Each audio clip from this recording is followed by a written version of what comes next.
I'm going to share with you the exact system you need to follow to retake the real estate exam and pass on the next attempt. And listen, step one is the one that most people skip, which is why they never pass. If you're new here, welcome. My name is Robert Rico, R-I-C-O, and over the last 12 years, I've been helping thousands of people pass the real estate exam and become top performing real estate agents. If you just failed the exam, here's the first thing you need to do. Before you touch a book, set a realistic retake date. If you can't give yourself a buffer window, think, 4 to 8 weeks. And if you need more time, take it. The goal is to make studying feel easy enough to repeat. Now, pull up your calendar right now and pick a date. Go ahead. I'll wait. Now that you have a deadline, schedule 1 hour a day, 5 days a week, just 1 hour to start. Well, because if you study for 3 hours, you get exhausted. You forget, and you,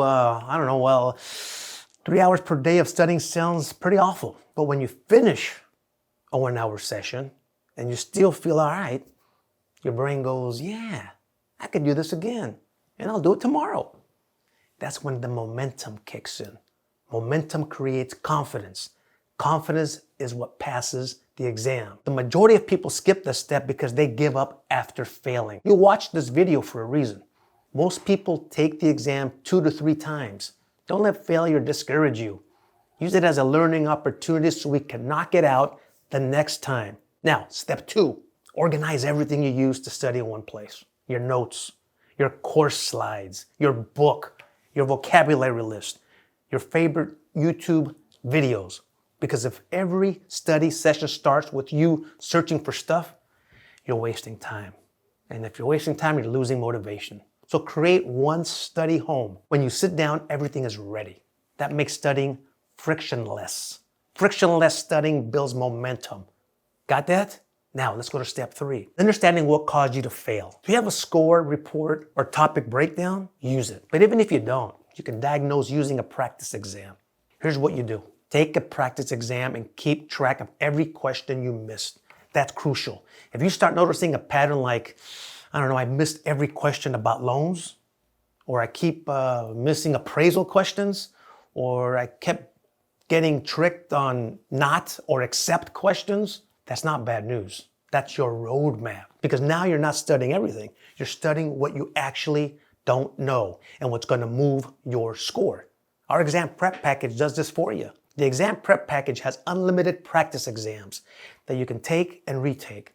When you finish the exam, you get a breakdown of all the questions you got right and all the questions you got wrong. It tells you which categories you need to study more of. That's crazy. It's like having your own coach telling you what to do next. If you want to get it, I added a link below in the comments and description. Next is the core system. And that's the same system I teach students who pass on the first try. Here it is. Study the material. Test yourself. Review the weak areas. Repeat. Say your diagnosis shows you're weak on contracts. You go back to your resources, reread that section, review your notes, watch a short video on it, drill the vocabulary, then you test again. That's how you stop guessing what to study and start knowing what to study next. Practice exams do 2 things. Number 1, they get you comfortable with how questions are asked. Number 2, they reveal exactly what you need to study next. When you're getting 80% on practice exams consistently, keyword here is consistently, and you hit 80% at least 5 times in a row, you're ready. Not because you know everything, but because your performance is stable. That stability is confidence. Nobody will ever ask you what you scored on the state exam. Keep that in mind. Most of the time, you won't even see the number. You'll see pass or you'll see fail. So don't study like you need 100%. That's how people burn out. Most states require around 70-75% to pass. So your goal is not perfection. Your goal is to pass the exam. Your goal is to pass the exam. And when studying feels easier, you have more energy to learn. When you learn, you feel prepared. When you feel prepared, guess what? Yeah, you feel confident. And when you feel confident, bada bing, bada boom, you pass. If you want the exam prep package with unlimited practice questions, mock state exams, and thousands of flashcards, I put the link down below. Same with our crash course videos. And if you want another exam help video, I recommend watching this one right here.